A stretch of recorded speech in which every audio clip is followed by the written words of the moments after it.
আমরা মুসলিম, হিন্দু, বৌদ্ধ, খ্রিস্টান, পাহাড়ি, নৃগোষ্ঠী মিলেমিশে একাকার। আমরা সবাই মিলে বাংলাদেশ। আমাদের পারস্পরিক সম্প্রীতি, ভালোবাসা, সৌহার্দ্যপূর্ণ আচরণ, বোঝাপড়া এটা বেশ মজবুত। তবে মাঝে মাঝে আমাদের এই সম্প্রীতির ভেতরে অনেকে ফাটল ধরাতে চায়।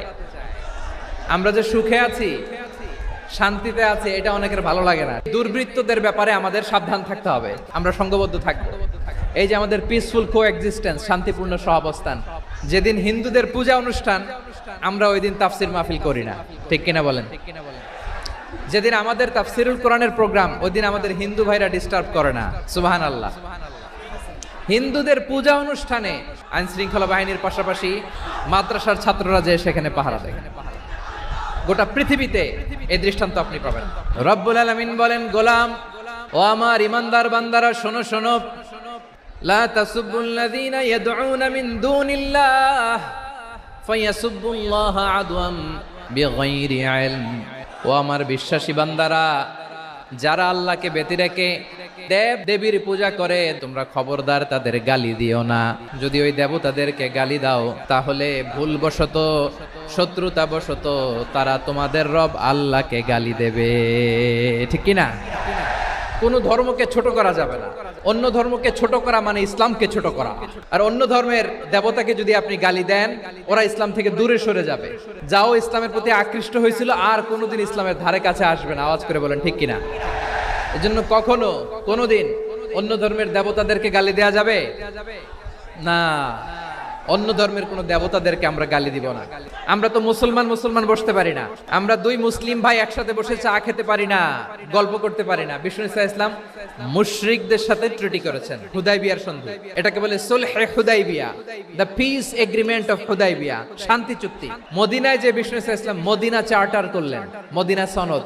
যে ওয়েস্টে, ইউরোপে, আমেরিকাতে তারা অনেক চার্টার করে, এই সব চার্টার মদিনা চার্টার থেকে কপি করা। আওয়াজ করে পড়েন সুবহানাল্লাহ। তাহলে অন্য ধর্মের প্রতি সব সময় ইসলাম সহনশীল, টলারেন্স। যদি আপনি দেখতে চান ইসলামের নবী, বিশ্ব নবীর দিকে তাকান, ঠিক কিনা বলেন? আমরা তো সংখ্যালঘুদের রাইটস প্রোটেক্ট করার জন্য কত আইন বানাই, কত বৈঠক করি, কত সংবাদ সম্মেলন করি। বিষ্ণু সাল্লাল্লাহু আলাইহি ওয়াসাল্লাম সংখ্যালঘুদের রাইটসের ব্যাপারে, অধিকারের ব্যাপারে যে কথা বলেছেন, শুনলে আপনি অবাক হয়ে যাবেন। বিশ্বনবী বলেন, খবরদার, জেনে রাখো, কেউ যদি কোনো সংখ্যালঘুর উপরে অত্যাচার করে, কোনো সংখ্যালঘুর প্রাপ্য থেকে যদি কেউ কাউকে ঠকায়, সংখ্যালঘুর উপর যদি কেউ কষ্ট দেয়, কোন সংখ্যালঘুর সম্পদ যদি কেউ জোর করে কেড়ে নেয়, আমি কিয়ামতের দিন বিশ্বনবী ওই সংখ্যালঘুর পক্ষে আর ওই মুসলমানদের বিপক্ষে বাদী হয়ে দাঁড়াবো। আল্লাহু আকবার। আপনি নামাজি, আপনি মুসল্লি, আপনি হাজী সাহেব, তাহাজ্জুদ পড়তে পড়তে কপালে দাগ ফেলে দিবেন। আপনার প্রতিবেশী হিন্দু, ভাবছেন আমার তো পাওয়ার আছে, ওর জমিটা দখল করি। বিশ্বনবী বলেন, কিয়ামতের দিন ওই হিন্দুর পক্ষে তোর বিরুদ্ধে আমি বাদী হয়ে দাঁড়াবো। এখানেই শেষ না। বিষ্ণু ইসলাম আপনার অমুসলিম প্রতিবেশীর সাথে ভালো আচরণ করতে বলেছে। হিন্দু যদি আপনার প্রতিবেশী হয়, কি করবেন? ওরে কষ্ট দিবেন নাকি? কেন? ও তো হিন্দু, ও তো আমার আল্লাহরে ডাকে না, ওরে কষ্ট দিলে জায়েজ হবে না? খবরদার। বিষ্ণু ইসলাম বলেন, মান কানা ইউমিনু বিল্লাহ ওয়াল ইয়াউমিল আখির ফালিউকরিম জারাহ। যে আল্লাহ বিশ্বাস করে আর আখিরাতে বিশ্বাস করে, সেজন্য প্রতিবেশীর সাথে ভালো আচরণ করে। সুবহানাল্লাহ। প্রতিবেশী আস্তিক হোক, নাস্তিক হোক, প্রতিবেশী মুসলিম হোক, অমুসলিম হোক, যান, অসুস্থ হইলে একটু আপেল নিয়ে যান, আঙ্গুর নিয়ে যান, কমলা নিয়ে যান, তাদের সাথে ভালো আচরণ করেন। ইসলামের বিউটি দেখে, সৌন্দর্য দেখে অবাক হবে। নসিব ভালো হলে কোনোদিন কালিমা পড়ে মুসলমান হয়ে যাবে। ইসলাম অমুসলিম মাতা পিতার সাথেও ভালো আচরণ করতে বলেছে। মাতা পিতা যদি অমুসলিম হয়, তারা ফেলে দিতে পারবেন? অনেক হিন্দু ছেলে আমাদের হাতে শাহাদা পড়ে মুসলিম হয়, কিন্তু ওর মা মুসলমান হয় নাই, বাবাও হয় নাই। এরকম আছে না নাই? ওয়াকাদা রাব্বুকা আল্লা তা'বুদু ইল্লা ইয়্যাহ ওয়া বিল ওয়ালিদাইনি ইহসানা। আল্লাহ বলে, অবধারিত দুইটা ভার্ডিক্ট তোমাদের জন্য, এক আল্লাহর ইবাদত করবা আর মা বাবার প্রতি ইহসান করবা। মা বাবার প্রতি ইহসান করতে হবে। আমার মা হিন্দু হোক, ভালো আচরণ করতে হবে, বৌদ্ধ হোক, ভালো আচরণ করতে হবে। আরে তুমি এখন মুসলিম, তোমার মা বাবা হিন্দু, এখনই তো সুযোগ ইসলামের সৌন্দর্য দেখানোর। এখন মা বাবা যদি দেখে, আরে এটা হিন্দু থাকতে তো বদমাইশ ছিল, বেয়াদব ছিল, কি এমন ধর্ম সে গ্রহণ করলো যেটা গ্রহণের সাথে সাথে সে পাল্টে গেল। নসিব ভালো হলে তারাও কালিমা পড়ে মুসলমান হয়ে যাবে। ইসলাম কি ন্যারো মাইন্ডেড রিলিজিয়ান না ব্রড মাইন্ডেড? কতটা ব্রড মাইন্ডেড দেখেন, বিশ্বনবী সাল্লাল্লাহু আলাইহি সাল্লাম অমুসলিমরা যদি নবীকে উপহার দিত, ওই উপহারও বিশ্বনবী গ্রহণ করতেন। সুবহানাল্লাহ পড়েন। সপ্তম হিজরিতে বিষ্ণু ইসলাম সব সুপার পাওয়ারের কাছে চিঠি দিলেন, রোমান সম্রাটের কাছে, পারস্য অধিপতির কাছে, মিশরের অধিপতির কাছে, সবার কাছে চিঠি লিখলেন। চিঠির ভাষা ছিল এরকম, মিন মুহাম্মাদিন রাসূলিল্লাহ ইলা মুকাউকিস আযীমিল কিবত।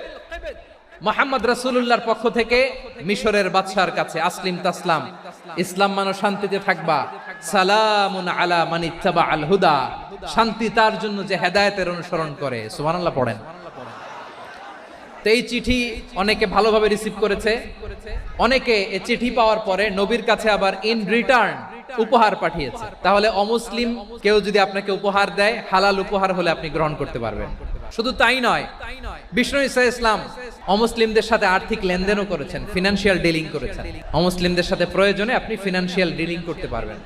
আমরা প্রায় দেখি বাজারের মিষ্টির দোকানগুলো আমার হিন্দু ভাইদের, তারপরে যে বারবার শপ, চুল কাটে যে নাপিত, অধিকাংশ নাপিতের দোকানে কারা? আমার হিন্দু ভাইরা। তা আপনি চুল কাটতে পারবেন কিনা? পারবেন। তার দোকান থেকে দই মিষ্টি কিনতে পারবেন কিনা? পারবেন। শুধু তাই নয়, ইন কেস অফ ইমার্জেন্সি, প্রয়োজনে ইসলামের খাতিরে, ইসলামকে সামনের দিকে এগিয়ে নিয়ে যাওয়ার জন্য অমুসলিমদের সাপোর্ট নেওয়া জায়েজ আছে। সুবহানাল্লাহ বলেন। অমুসলিমদের সাপোর্ট নেয়া, তাদের থেকে অর্থ নেয়া, পলিটিক্যাল সাপোর্ট, পলিটিক্যাল অ্যাসাইলাম নেওয়া জায়েজ আছে। আমাদের অনেক বিশ্ববরেণ্য দায়ীরা আমেরিকায় অস্থায়ীভাবে অ্যাসাইলাম নিয়ে থাকে, নিজের দেশে গেলে ফাঁসিতে ঝুলাই দিবে। যুগ যুগ ধরে দায়ীদের উপর এরকম অত্যাচার আর নির্যাতন আছে না নাই? এটা যে জায়েজ আছে তার প্রমাণ স্বয়ং বিশ্বনবী সাল্লাল্লাহু আলাইহি ওয়াসাল্লাম পলিটিক্যাল সাপোর্ট নিয়েছিলেন অমুসলিমদের কাছ থেকে। বিশাল মরুপথ, পাহাড়ি পথ পাড়ি দিয়ে তায়েফের মরুজমিনে গেলেন কোরআনের দাওয়াত নিয়ে, ইমানের দাওয়াত নিয়ে। কিন্তু তায়েফের লোকেরা বিশ্বনবীর দাওয়াতকে শুধু প্রত্যাখ্যান করেই থামে নাই, তারা বিশ্বনবীর সাথে অত্যন্ত খারাপ আচরণ করেছে।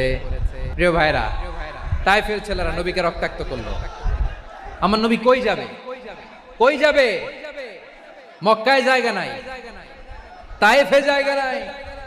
তায়েফ থেকে ভারাক্রান্ত মন নিয়ে আমার নবী মক্কায় ফিরে আসলেন। বিশ্বনবী মক্কায় ঢুকতে পারেন না। মক্কার মরুভূমির দিকে তাকিয়ে, উপত্যকার দিকে তাকিয়ে বিশ্বনবী ধা ধা করে কাঁদেন, ঝরঝর করে। নবীর চেহারা মোবারক থেকে চোখের পানিগুলো বেয়ে বেয়ে পড়ে। আমার জন্মস্থান, আমার শৈশব, কৈশোর, যৌবন কেটেছে এই মক্কায়, আমার এলাকায় আমি ঢুকতে পারি না। বিশ্বনবী মক্কার অনতি দূরে দাঁড়িয়ে জায়েদকে পাঠালেন, জায়েদ যাও, দেখো কেউ আমাকে সাপোর্ট করার মতো আছে কিনা, যাও অমুকের কাছে যাও। জায়েদ গেলেন।